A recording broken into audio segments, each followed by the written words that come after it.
Good morning, everybody, and welcome into the show. My name is Marc Farzy. This little show we like to call the Farzy Show here at the Steven Singer Studios. As per usual, we got a lot to get to, like every day. We got a lot to get to because we like to keep you guys informed. We like to give you guys the piping hot takes, if you will, and we like to make sure that everyone has themselves a good time here on the Farzy Show. So you know what I think we needed? I'll just say right out of the gate. You know what we needed? I think we needed a mariachi band.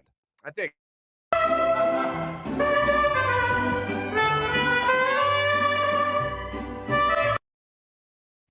Yep, that's what we needed. Mariachi band. There we go. Did we feel better? Hey, once again, hope you had a great birthday, Ben Simmons. No, I'm not going to go through all the tweets. No, I'm not going to go through all the social media posts. It didn't look like they have a lovely dinner. Good for him. Enjoy yourself. Again, I don't care what Ben Simmons is posting on social media. He posted a picture yesterday of himself in the lab, as they call it. He had a social media post about reflecting on his ups and downs, his highs and lows in his NBA career thus far. And, apparently going to be working hard this offseason. Cool. An athlete's going to be working out and working hard this offseason and try to be better. Yay. I don't care.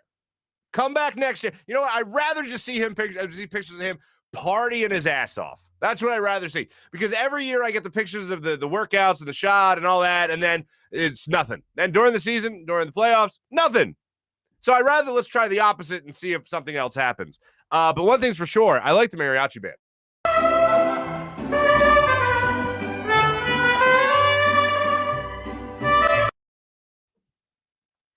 Yeah, I plan on getting really annoying with that. Anyway, let's talk some basketball. Started out of the gate here with some things that happened in the NBA Finals last night. First off, Giannis Antetokounmpo. I know a lot of people look at here in Philadelphia as if he's the enemy. I don't know if that rivalry has really started with the Bucks per se. Bucks took it to the Sixers on a number of occasions this year. Giannis Antetokounmpo sat on the midcourt after beating the Sixers in the first game of the regular season this year, and that didn't sit well with a lot of people, myself included. Thought it was dumb. Thought the Bucks were overrated this entire time. However, once I got past the Nets, I kind of figured they were going to win the championship. Once I figured the Nets got hurt pretty much by everybody, with the exception of Kevin Durant, that still went 7 games. I figured, the Bucks could still win the Bucks are going to win the championship. Interesting. I was rooting for the Suns. I hope the Suns would win. That didn't happen. Giannis won. Here's what's impressed me most, because I've known Giannis Antetokounmpo is a hell of a basketball player for the longest time, and most of us have. But here's what really stuck out to me last night, and here's where it relates to Philadelphia. I'm watching Giannis get the MVP trophy. And I'm watching him get interviewed by Malik Andrews. And I'm looking at him and I'm thinking, where did he go in that draft? The first draft with Sam Hinkie running things? I believe he went 14th or 15th in the draft that year. That's cool. And then who was the next person to get interviewed but Drew Holiday? And then that's really when things started to turn. And look, I was on board for the process. This is not revisionist history. This is only, what do you call it when you self-inflicted wound? This is only me being a masochist.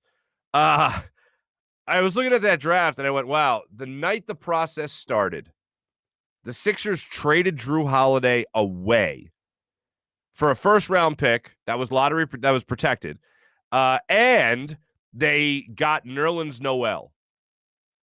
And then, with the 11th overall pick, they took Michael Carter-Williams. And then 3 picks later, Giannis Antetokounmpo went off the board. I know a lot of people look and say, 14 other teams passed on him. Yeah, but the Sixers picked 11th. And he went, at 15? So, yeah, that's not the same thing. Sixers were more in the realm, in the area there to take him.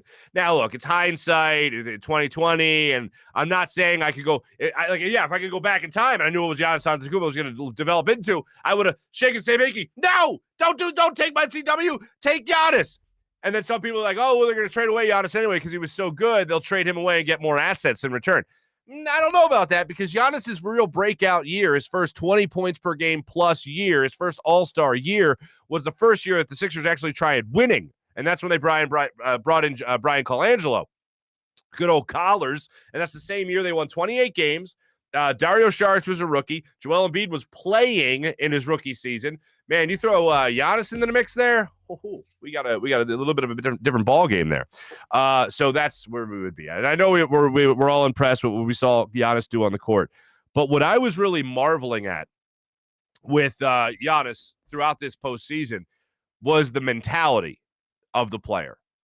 If you watch basketball, you know exactly what you have in Giannis every single night. You know what type of player he is. You know he's going to give you great defense. You know he's going to attack the rim. You know he's going to shoot a couple of jump shots, and even if he airballs one, he's not going to be deterred. And he's going to go to the foul line. He's going to have his struggles. Last night wasn't so bad, but he's had his struggles. It wasn't bad at all, as a matter of fact. But watching him throughout his career, I've appreciated the athlete that he is. Watching him throughout this postseason, I've appreciated the mindset of this individual. And it goes to show you how important that mindset is for any athlete. Because I still believe that you have something very close to Giannis Antetokounmpo in Ben Simmons. The only difference is, the huge difference is mindset. When Ben shoots, it's a pretty shot most of the time. When he actually spots up for a three, it's a great rhythm. It's a great flow. It's a great form. All that's great. With Giannis, it's ugly as hell, but he still does it, and he'll make a couple. And if he misses one, he goes after the next one. And then listening to him talk about how you got to be humble, and listening to him talk about how every single day, more or less, the rent is due. You love that mindset here in Philly. And Giannis certainly lives that story every single night. He lives that mindset every single night. So if there's one thing I really learned about Giannis throughout this playoff run, is that this guy's mindset is as strong as they come. I know that the popular way to refer to it nowadays is a Mamba mentality.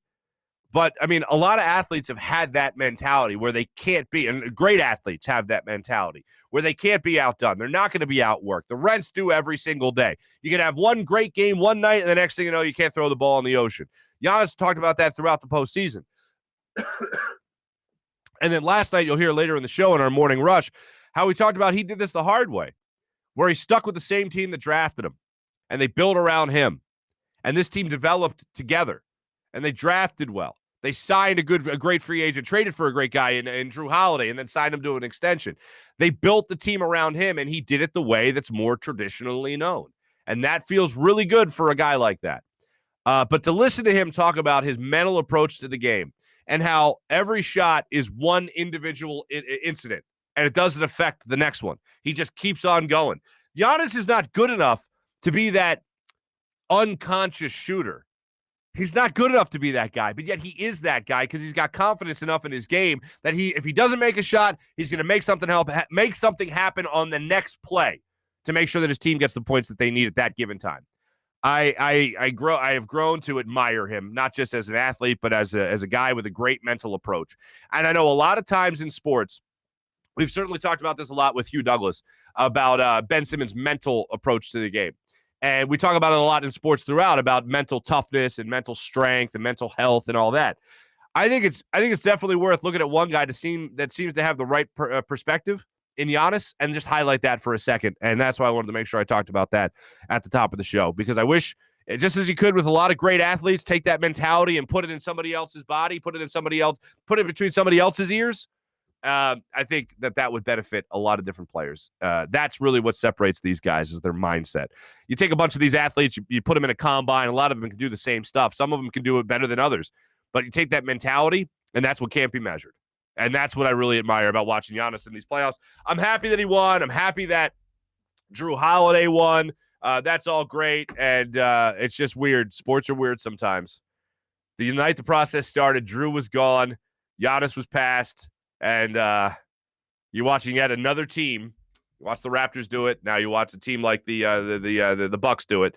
And they didn't have nearly as bad a process as the 76ers did, unfortunately. Hey, sports are fun. We're all having fun here, aren't we? Yeah, sports are fun. You know what? Oh, by the way, Riley Cote is going to be joining the show today, coming up in a couple of minutes. Look forward to talking to Riley Cote, Nasty Knuckles podcast, former coach with the Flyers, former player with the Flyers, former enforcer with the Flyers. But he'll be joining us to talk about all things Flyers coming up in just a minute here. I want to get his take on the Ryan Ellis deal. I also want to get his take on that trade entirely. I want to see if he gets Patrick Sharp vibes as I got Patrick Sharp vibes from this trade. I support it now in the moment. But it wouldn't shock me if later on we're going, wow, no, Patrick's really great. Damn. So we'll talk about that with him. We'll also talk about the expansion draft. One little curious thing that came up, today's the expansion draft. One little thing that came up in all that was that the Flyers did not protect JVR, but they did protect Nick Abe-Kubel. So good old Nacky there. We'll get Riley Cote's take on all that and also see what's going on. I saw they interviewed Sam Moran on one of the latest episodes, and they got him with the snake on the golf course, as they did with me. I believe we showed it on the show, as a matter of fact. So we'll get Riley Cote's take on all of that.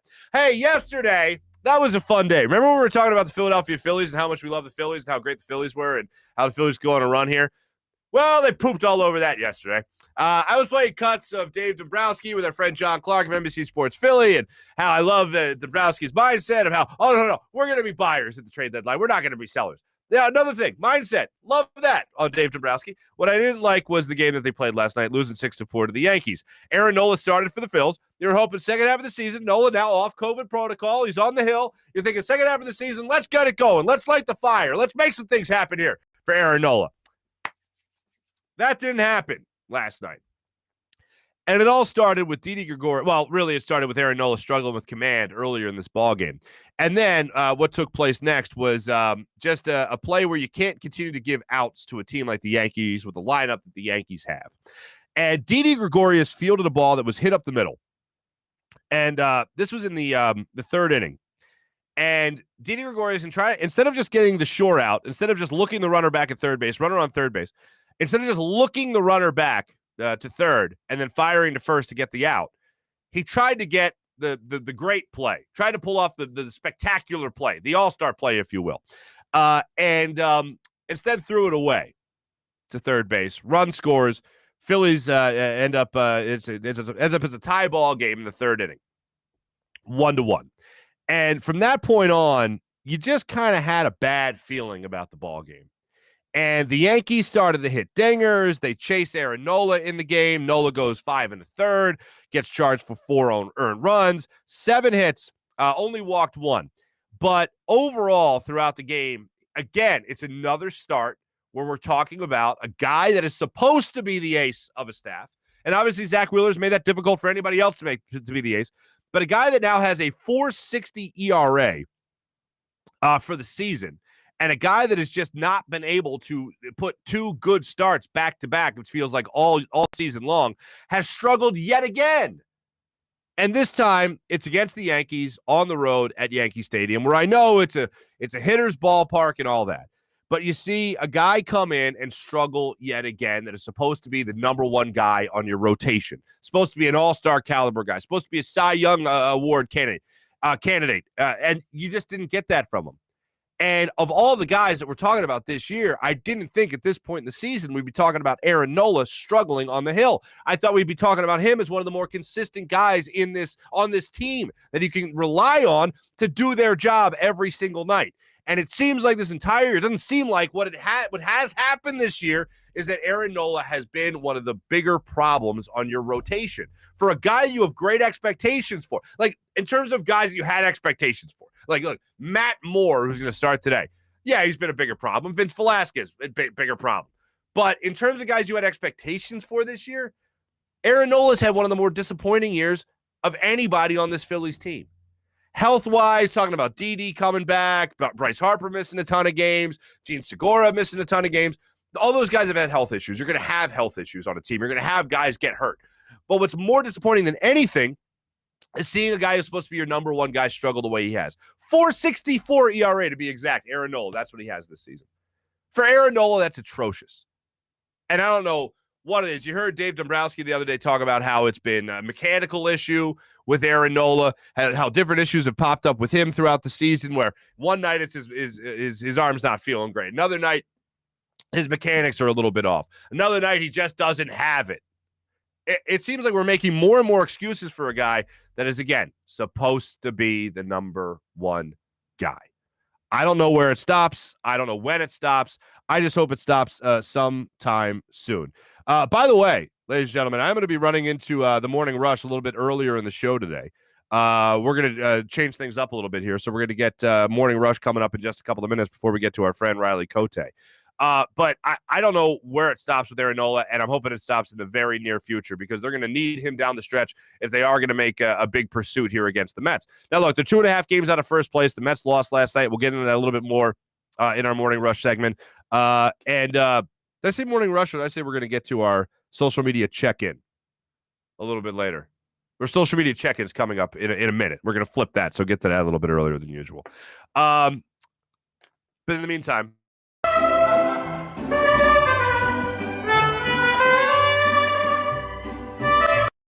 I'm not going to get tired of it. I'm going to keep it. I mean, that's going to keep on happening. But I'm just crossing my fingers the Phillies are able to figure this out when it comes to what their rotations got going on. Bats came around a little bit last night. At least they got you 4 runs, so that's a nice thing to see. Andrew McCutchen had another home run last night. He's got 17 on the season. Bryce Harper is another 2-hit game for him. He's hitting 286 on the season. JT Realmuto laid down an infield single. They give him credit for that. He's got a 7-game hitting streak, so at least you saw that.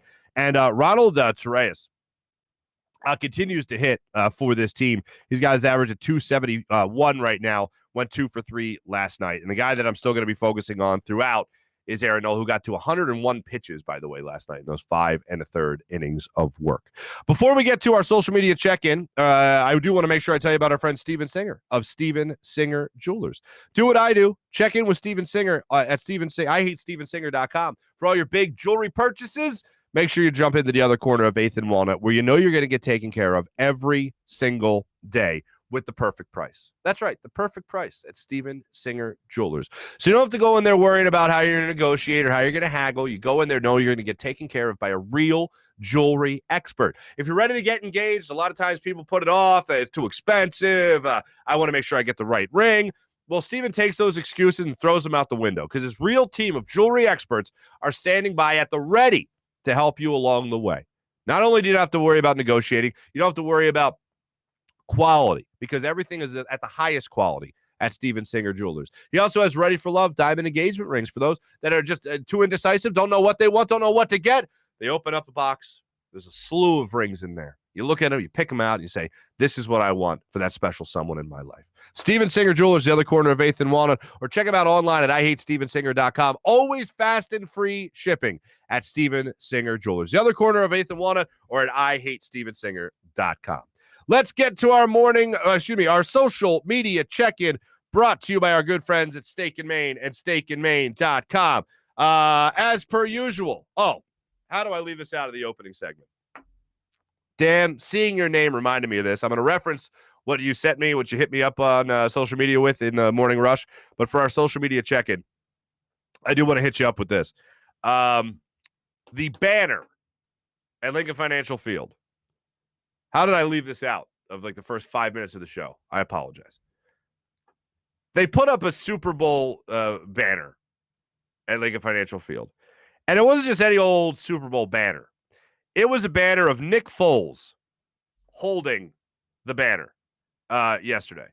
You look at this picture, and we all know who's holding that trophy, right? That's Nick Foles holding that trophy. Doug Peterson did the man grip, if you would, just held it up, held it up like that. But Nick Foles did the presentation, holding it up like that. So we all know who that is. When I first saw it, I thought to myself, yeah, that's weak. That was, let's see. The Eagles are going into their 4th season since winning a Super Bowl. They're going into 4 seasons removed from winning that Super Bowl. Just the Super Bowl trophy, just the Lombardi trophy, being held by a quarterback who we all know is holding the trophy, who's no longer here. It of all the things we could rip the Eagles for, this seems like the oddest thing. Yeah, they're proud of the Super Bowl and all that. But it seems like a swing and a miss for the Eagles to post that picture up on their stadium. Brandon Graham would have been great. Brandon Graham's strip sack would have been great. Jason Kelce just standing there being Jason Kelce. That would have been awesome. Another idea, I'll get into a little bit more later in the show as well. Just a shot from the Art Museum steps at the crowd on the Parkway. That would have been awesome. Are fans going to rip themselves for being up on the stadium? I don't think so. But my first gut reaction, my knee-jerk reaction to it was, ooh, that's all right. How about we bring another one to this city? How about we get another one of those? That'd be nice. But the year after you moved on from the coach, several years after you've moved on from the quarterback that won that for you, that actually is hoisting it in that picture. Also, several years removed from, or not several years, a year removed from the quarterback that was the MVP candidate caliber player leading up to that Super Bowl. He's also gone. Oh my God, that Super Bowl feels like it's a million years ago. Not soon to be 4 seasons ago. It felt like a reach. It felt like a reach by the Eagles to get things started there. So that's unfortunate, to say the least. That is unfortunate. Let's get to our now. Let's get to our social media check-in here. Sorry, people. Expansion draft season, Nate. You're damn right. Riley Cote will be joining us momentarily, and we'll be getting all that fun stuff from him in just a second when it comes to all things Philadelphia Flyers. So that's good. Let's see, what else do we have here? Dan's checking in. Zach, Jason, Sealski. Jerry, Farzy, your tweet last night about the process was depressing. I'm sorry. Yeah, that was just me bringing other people down with me. That's all that was. And that's why I ended it with, hey, sports are fun, right? Look, it's not revisionist history because I'm not going back and saying, well, obviously you should have gotten Giannis. Yeah, of course you could say that now, but I'm not pointing that out just to say that they made a mistake. I mean, a lot of people made a mistake that night. It's just weird that we're watching two people that had a hand in that whole process starting hoisted Larry O'Brien trophy last night. So that's fun. The Drew trade, taking MCW, passing Giannis, which I don't blame at the time. A lot of teams did. Yeah, that's kind of what sticks in my craw, unfortunately. That's what makes you feel really bad. How is Drew only 31? Drew Holiday was like the youngest guy in the league for like 2 years. I thought the same thing. Like, he's been around forever. But you got to remember that he's been around for a long time. We got the great Ben, Marc. Why do we need anybody else? Yeah, sure. Mojo Smokers caught vibes. Zach, I don't know what that means, my friend, but okay. April's checking in saying, good morning. Glad I made it in time for the cough. I still feel like crap. I don't know what my problem is. I fell in love with the air conditioning, I guess.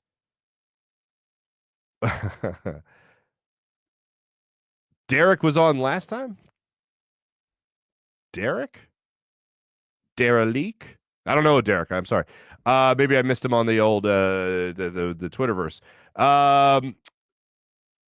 Mally, need kayak Marc one more time before the summer is over. I got you. Here's the deal. I wanted to mention this. I'll mention it right now while it's on my mind. Here's what I got for you, folks. The whole process here with the kayak, that's going to happen when I'm in Colorado in 2 weeks. So next week will be my last week doing the show in studio. So I'm here through next week. And then Monday, I'm going to try to have some live content for you guys early Monday morning, as per usual, even though there's a time difference in Colorado.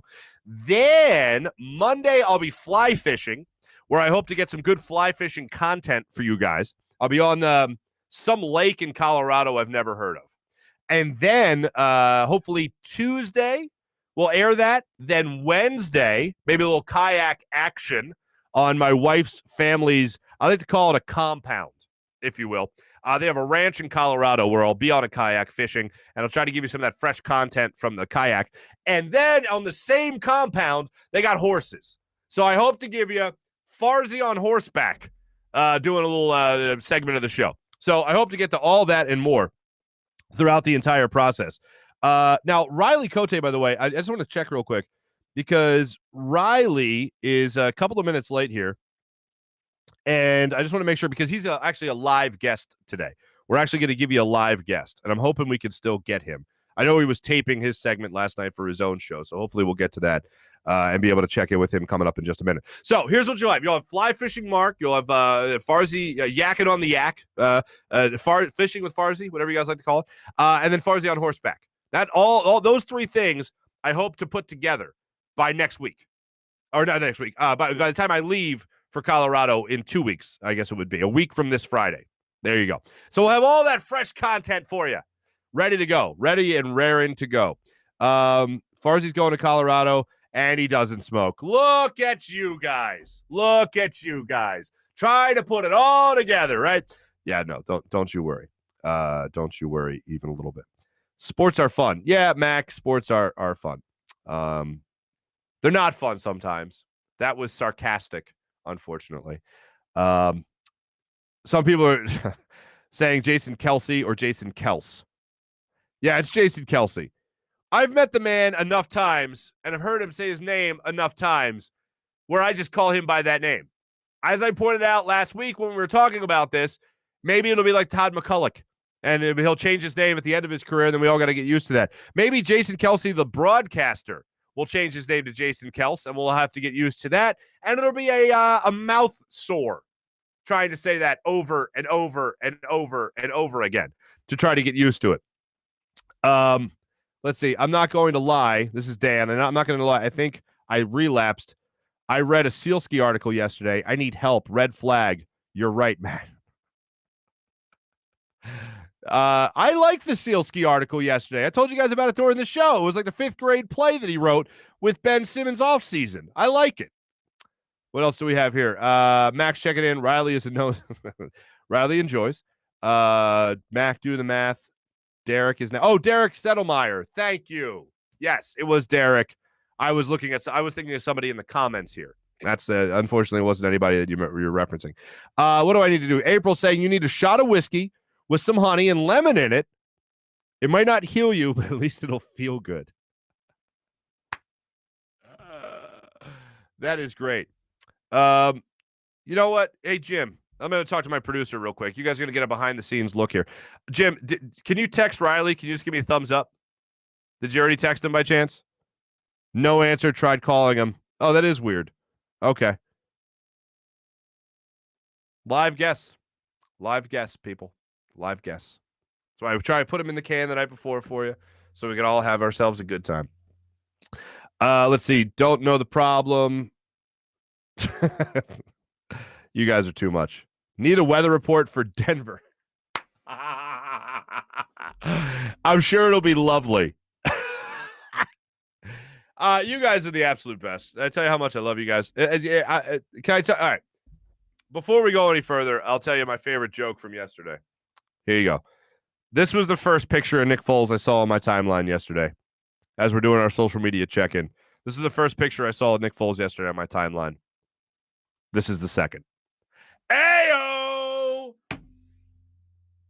Now? I enjoyed it. Anyway. So hopefully we'll still be able to get Riley for a minute or two before we got to move on to some other segments during the show here. But here's what I like. I'll give you what I got on the Flyers here because I scheduled in Flyers conversation. This is what I got for you. Right now, as you guys know, I talked about the Patrick Sharp vibes. I am surprised, with the money especially, that the Flyers pulled this move off before today's expansion draft. And I like Nick Aube-Kubel. It's not a matter of not liking him or thinking he can't play or anything like that. They protected him over JVR. I was a little surprised by that due to the money that's attached to JVR. Now, you might think, okay, well, he goes to the expansion draft. You don't have to pay that money anymore. Well, I found it very interesting right now. I found it very interesting that the Flyers chose not to protect JVR, considering I actually thought he had a pretty decent year last year. I thought they couldn't generate any offense around him, but overall I thought he had a bounce-back year for him, and the Flyers are going to be lacking offense going into next year. They bolstered their defense, which is great to see with Ryan Ellis. I'm all for that, as I mentioned before. Stamp of approval for that deal. But the JVR thing was a little surprising to me. Do they think Nick Aube-Kubel can make up for that goal scoring? Do they think that JVR is done? Because he's not one of those guys that is a speed guy where he's going to be losing steps left and right as his career goes on. That's a very interesting thing, a very odd thing as far as that's concerned. But when it comes to who they protected and who they didn't, I was a little surprised over Nick Aube-Kubel before I was surprised about anything else. So I was hoping to get Riley on to break that down for us a little bit later, but it also is something that I know I'm going to be keeping an eye on as the expansion draft gets underway tonight. That's what I'm going to be looking at, and hopefully we'll get somebody on in just a little bit to be able to talk about that a little bit further. You guys are on fire as far as the chat goes. But let me just say this. Riley is one of the most dependable people I know, so I just hope everything is all right. We'll leave it at that. Something else I wanted to give you as far as the Phillies go last night. They obviously 2.5 games out of first place. We'll talk about that a little bit more in our morning rush segment. But here's what I was looking at. Last night, you see Andrew McCutcheon go up to the plate, as I mentioned, his 17th home run of the season. Are there going to be guys down the stretch that haven't stepped up yet that you feel are about to really crack through, really bust through on the season? Because watching Andrew McCutchen, one thing I know about these older guys, I know they have a tendency to break down as the season goes on and all that, but I get a different vibe from this team. And I get a different vibe from Andrew McCutchen. If you remember earlier in the season, I was looking at some things going on, and I assume a lot of people are looking at this. I'm getting different call or different explanations for what's going on here. But anyway, back to the Phillies. When I'm looking at Andrew McCutchen, a lot of the older guys that I was saying have a tendency to break down. Remember, Raul Ibanez had a great start to the season back in 2009, and then things went by the wayside in the second half of the season. Then, obviously, as his 3-year deal went on in Philadelphia, things started to fall apart. But when it comes to Andrew McCutchen, one thing about these older guys nowadays, I feel like they just know how to pace themselves through a year. And I feel like the start of the season, I was looking at Andrew McCutchen as if he's not an everyday player anymore. You need to make sure you're giving him breaks. You make sure you're giving him rest. And right now, he seems to be the guy that's only going to be getting better as the season goes on. And with the power numbers being the way they are, I'm looking at him knowing how to pace himself, being a veteran of the game, knowing what he needs to do to get ready every single day, and him being able to do that as the season goes on, and also having a guy like Gene Segura back healthy and also having Didi Gregorius back healthy. Having those bats in the lineup, I feel like you're going to be able to outslug some of these teams. And you go back to the theory that you had even 2 years ago, where you start relating this team back to what they were in 2008 and 2009, more so 2008, where you went into the season not thinking you had the best rotation. You had some guys you thought you could rely on, and Cole Hamels most notably. And you kind of knew what you were going to get from a Jamie Moyer and Brett Myers throughout that whole process. But really how you were going to win games was out-slugging the opponent. Harper is really starting to hit the ball well. Rhys Hoskins is going to have a 30-home run season. Hit number 21 yesterday. You have Andrew McCutchen about to hit 20 home runs. You have these guys that are really starting to belt the baseball for you that I think you're going to be able to rely on, especially in the second half of the season when that late-season push really starts. And you throw a playoff race into the mix there, I feel like you're really going to start to have some good things happen for this Phillies team. And last night, I'm going to try to not let it deter me. I'm not going to let it get to me too much. I'm not going to let it take all the air out of the balloon. Last night's loss was tough to swallow. Of course it was. However, looking at other things with this team, I think it's still, the bright side is still there. The light's at the end of the tunnel when it comes to how I see this season shaping up. I'm looking at how this continues to go for the Phillies as the season winds down. Second half of the year, I'm not expecting some epic collapse. I'm not expecting them to fall out of the race for the NL East. I'm not looking for this Phillies team to just fall out of the race. I'm not looking for them to go by the wayside by any means. I'm looking for the veterans of this team to step up and lead. Guys like Andrew McCutchen, guys like Didi Gregorius, certainly guys like Bryce Harper and JT Realmuto. That's what I'm looking at right now. Also, before I get into our Morning Rush segment, I also want to give this little nugget out there. Kevin O'Connor, shout out to him of The Ringer.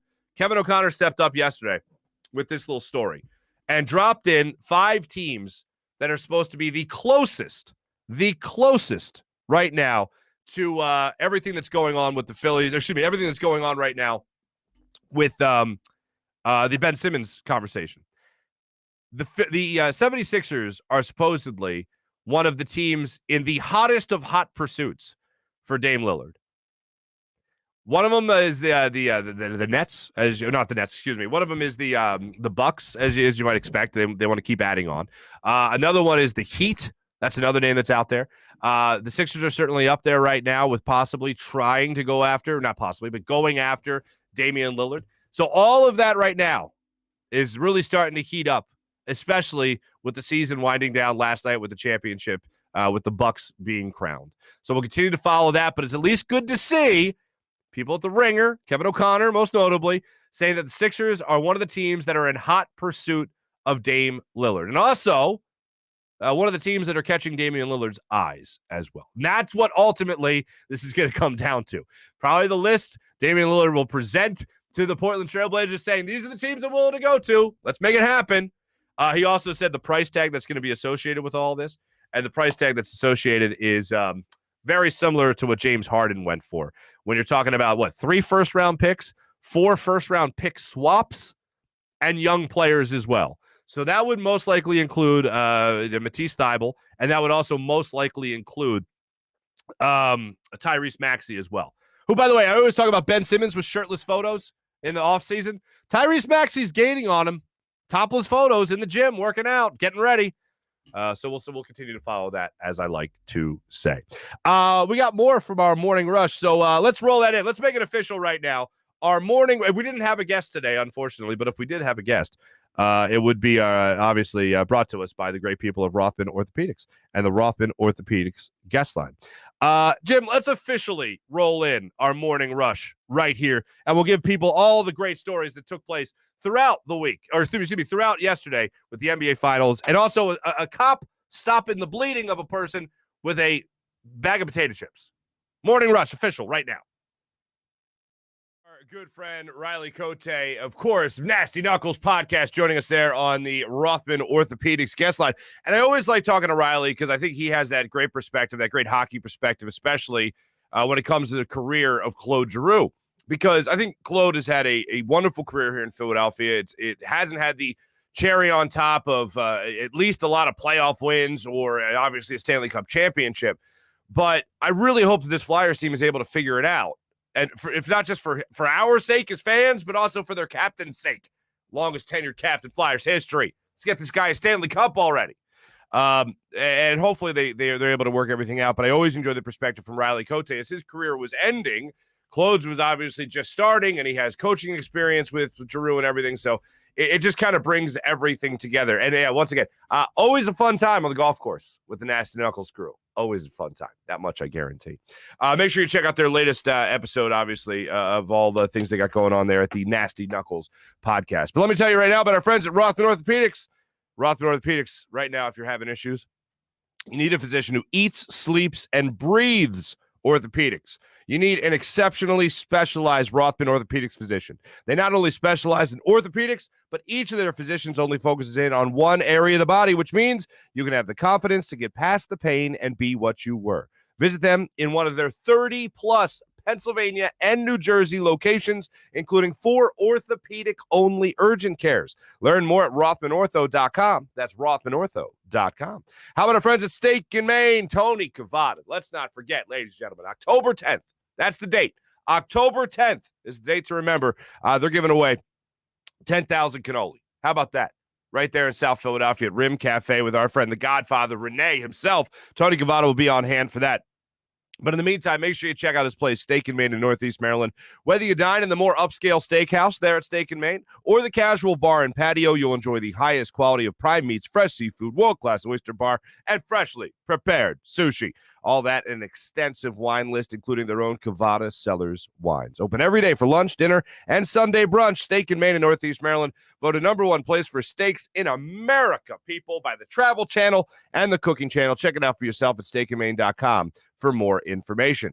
Also, hat tip to our good friends at PHLSportsNation.com. That's PHLSportsNation.com. Philadelphia Sports Nation, a Philadelphia sports site covering all our favorite teams across the board. So make sure you stay up to date on all things Philadelphia sports with PHLSportsNation.com. PHL Sports Nation, enhancing your Philadelphia sports fan experience. I know the fun might be over when it comes to basketball, but the fun's going to keep on going with the FanUp app. Make sure you download the FanUp app right now and get in on all the action, all the fantasy sports right now. You can also get in on all the things going on in the e-games. All right, all the great stuff going on there with esports and all that stuff. You can get involved with the FanUp app. Download the FanUp app right now in the App Store. Get 2,000 bonus points right out of the gate to get you started. Let the fun begin with the FanUp app. You can win brand prizes. You can win cash. You can answer fun questions, enter weekly contests, and rise on their leaderboard. You can cash out, or you can also get some great brand prizes as well. Gift cards included in that. So download the FanUp app right now in the App Store and get 2,000 bonus points just to get you started. FanUp, just be fans. Always having a good time with the FanUp app. Ladies and gentlemen, without further ado, let's jump into our Morning Rush segment brought to you by Sky Motorcars and SkyMotorcars.com. First and foremost, I got to get more about the NBA title last night. I'm still stuck, yes, a little bit in the past, as I mentioned earlier, when it comes to the 2013 draft, at the beginning of the process. Drew Holiday gets traded away. Giannis Antetokounmpo goes 4 spots after you traded Michael Carter-Williams. But there are a couple of things that you look at that I just marvel at. And as I mentioned at the top of the show, Giannis Antetokounmpo is a guy I marvel at. And I was disrespecting the Bucks earlier in the season, and they're overrated. They're going to get bounced out, and they still, I believe, would have been bounced out against the Nets. They took care of business against the Heat in the first round. They swept them out. They got the revenge from them knocking them out last year. Fine, good for them. I didn't think they were going to make it past the Nets. The Nets, everyone was hurt. Then they go up and face a hot Hawks team that just came off a big series against the Sixers. They took care of business against them. And they went on to face a Suns team that didn't have to face Kawhi Leonard in clutch situations. They were able to get by the Lakers without Anthony Davis and whatever. Anyway, bottom line is the Bucks are the champions of the National Basketball Association. And I enjoy the style of basketball that they played. There are a couple of great things that really come out of this series. And I really think it comes down to, and it's going to sound extremely corny, but it's something that we lose track of a lot in professional sports. And that's just sportsmanship and gamesmanship and trying to realize how much these guys either love their team or love the game. Let's start off with Giannis Antetokounmpo last night after the game. Saw how emotional he was. It sounded like he had to be dumped by the ABC broadcast on more than one occasion. But last night after the game, he said something. Giannis Antetokounmpo said this. And I think it's something that we as fans think all the time about the NBA. Listen to what he had to say about staying in Milwaukee to win a championship versus going out and forming maybe one of their super teams. Money, now that you've been through your first finals. And that is the wrong clip. This is the right clip. Here's Giannis. I wanted to get the job done. But that's my stubborn side. Like, it's easy to go somewhere and go and win a championship with somebody else. It's easy. I could go, I don't want to put anybody in the spot, but I could go to a super team and, just do my part and win a championship, still won. But this is the hard way to do it, and this is the way. And we did it. We did it, man. Jim on the front right. I mean, how do you not root for that guy, in all honesty? And I know he sat on the Sixers center court after they beat him in the regular season, whatever. But how do you not root for that guy, that mentality? And I think we all know the name. He was thinking about when it came to the super team. Now, it's down to two. It's either LeBron or it's Kevin Durant. I'm going to go ahead and assume it was Kevin Durant just because it was more recent, recency bias, I guess. But think about that. Like the Raptors won with Kawhi Leonard leaving the Spurs and going to the Raptors, and that was obviously the big cog in the wheel as to why they won. Was it a super team? No, but it was a one and done type of thing for the Raptors. And even Kawhi said it at the parade in Toronto. He's looking across the crowd and he's just like, "Hey, everyone, enjoy this, cherish this moment, because in like 20 minutes I'm going to be in Los Angeles." And then you also look at what happened with Kevin Durant. He goes to Brooklyn, and they try to form their own super team, and then that fell through, as I just mentioned, with all the injuries that they had. But Kevin Durant also, in one of the worst things in my mind, in the most blatant slap in the face of basketball and tradition and building teams and all that, Kevin Durant gets knocked out of the playoffs by the Warriors and then joins the Warriors the very next year. Just what? What happened to sportsmanship? What happened to gamesmanship? What happened to trying to be competitive? Oh, I tried that, so I then joined the team that beat me. Oh, okay, cool. Like, what? That doesn't happen. In my day, growing up watching the NBA, you didn't have Patrick Ewing running out of New York to go join Michael Jordan. That didn't happen. Not until the Olympics, at least. But I just think that's the mindset, the mentality that every single fan wants their big name player to have. That's the mentality. That's the drive to stick together, to build, and to keep going forward. And I'm still hoping that happens here in Philadelphia. I'm hoping, in my hope of hopes, Ben Simmons comes back next year with a jump shot, and he's at least a 75% free throw shooter. That's in my hope of hopes, official wish. That's what I would love to see happen. So that way, this whole process that happened wasn't all for naught. It wasn't all for one player. 3 atrocious years of basketball for one player. I hope it's to bear a championship. You start with maybe a championship appearance. Maybe you win the following year. Maybe you really build something, a dynasty, because that's what the process was really supposed to be. It wasn't supposed to be just to gather good players and get one great player in Joel Embiid. It was to sustain success over a long period of time. Instead of sustaining mediocrity over a long period of time, like the Sixers were going to do with the Andre Iguodala era Sixers, you know what they did instead? They went out there and they said, let's tank, pack it in, lose as long as we can until the NBA tells us we can't anymore. And then after that, we're going to build sustained success. And right now, as I point out every single year, it feels like now, you're still not past the point that you were at when the process started, which is you still haven't made it past the second round of the playoffs. I'm tired of even saying it. It's driving me crazy.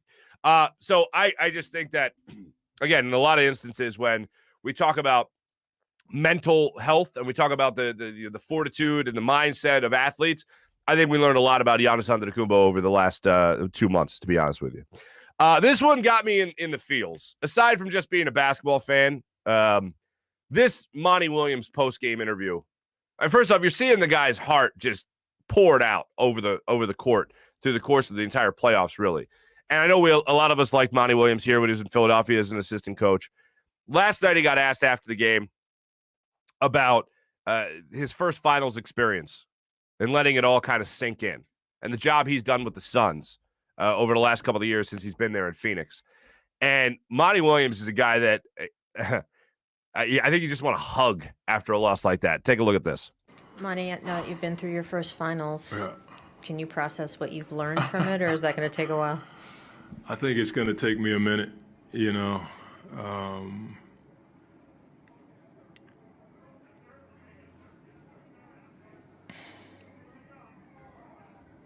I just don't take it for granted.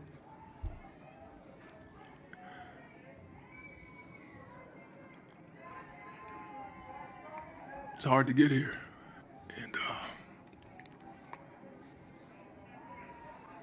I wanted it so bad,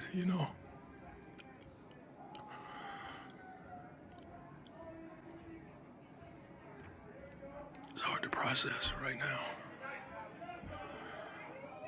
It's hard,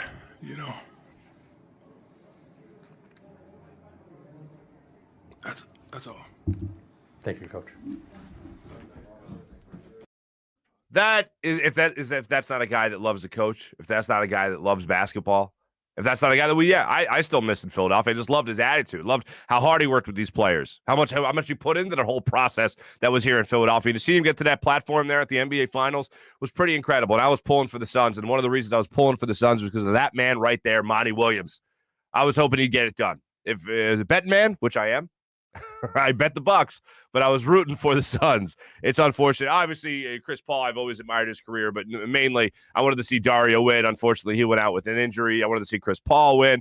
I wanted to see Devin Booker win. I don't know if you saw what's been going around on social media. His lovely girlfriend there did promise him a child if he won a championship. So that would have been a beautiful thing. As someone who is a father, it's a beautiful thing.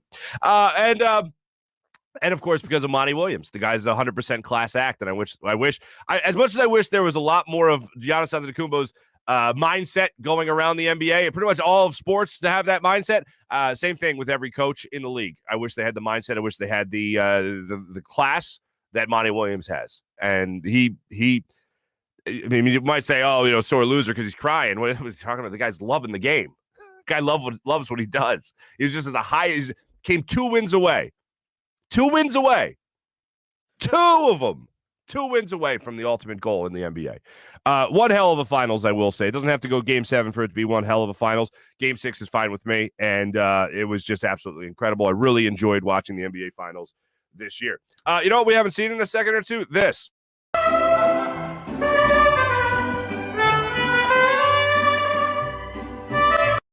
He looks surprised. I'll continue to say he looks surprised. Looked like he was really enjoying himself.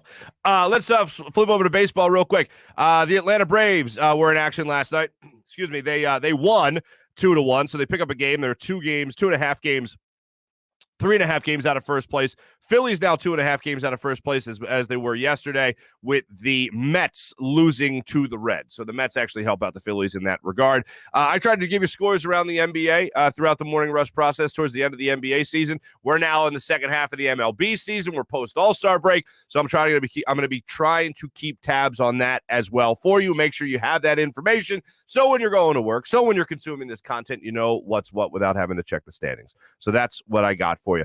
Today, Phillies obviously going at it again. Game 2 against the Yankees. A bullpen game. Just real quick, what jumps to mind when I say a bullpen game?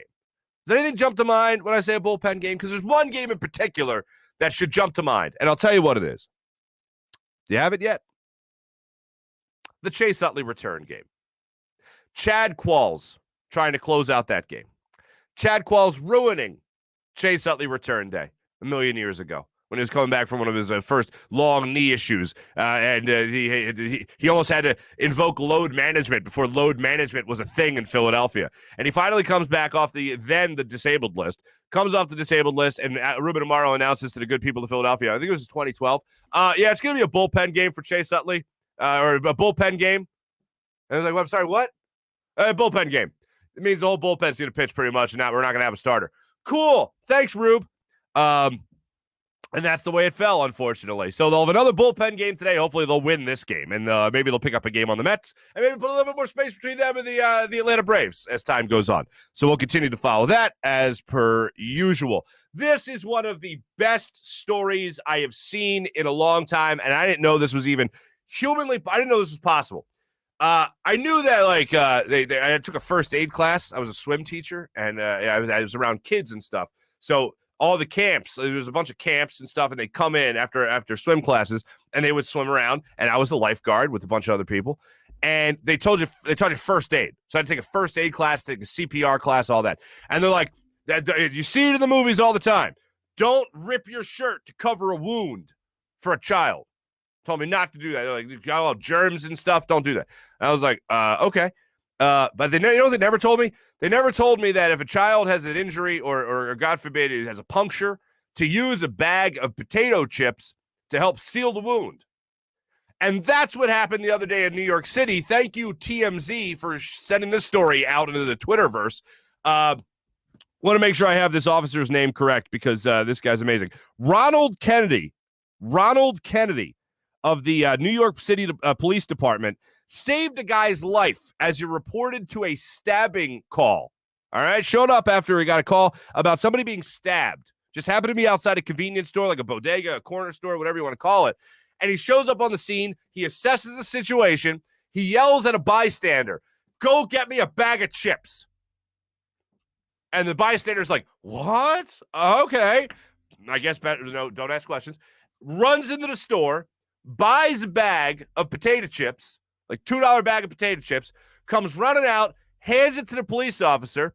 The police officer opens the bag of potato chips. I have no idea what the guy who was stabbed is thinking at this point when the cop shows up and he opens a bag of potato chips.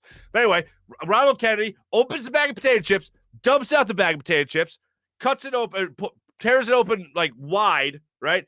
And then slaps it down on the guy's puncture wound for where he was stabbed. And then orders the same guy who got the potato chips in the convenience store, "Hey, go get me some tape." And the guy's like, "Okay." And then he runs back into the store, comes back out of the store with the tape, and they tape the guy's wound with a bag of Frito-Lay classic potato chips. And wouldn't you know it, the guy who was stabbed survived. It held off the wound long enough, held off the bleeding long enough to get him to a hospital where they later saved his life. All that because of an officer's impromptu thinking of, let me get myself a bag of potato chips and seal off this guy's wound. That man's a hero. Shout out to Officer Ronald Kennedy of the NYPD for all the stuff that saving a guy's life, obviously. How about that?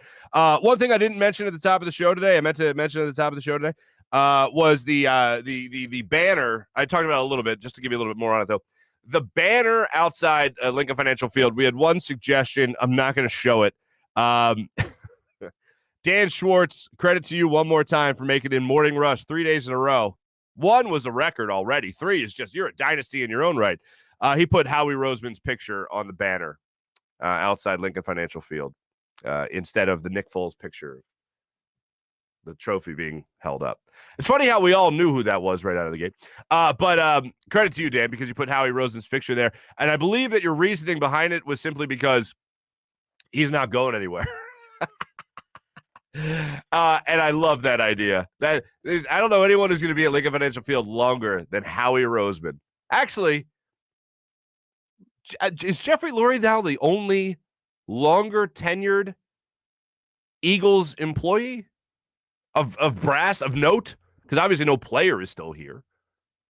Coach? No. I don't think Harold Carmichael has a role with the team anymore. Soon to be Hall of Famer officially. Harold Carmichael. But yeah, So Howie Roseman, the fans would have revolted. I still think that the better route to go if you were going to do any hat tip to the Super Bowl was having a shot of the crowd from the parade.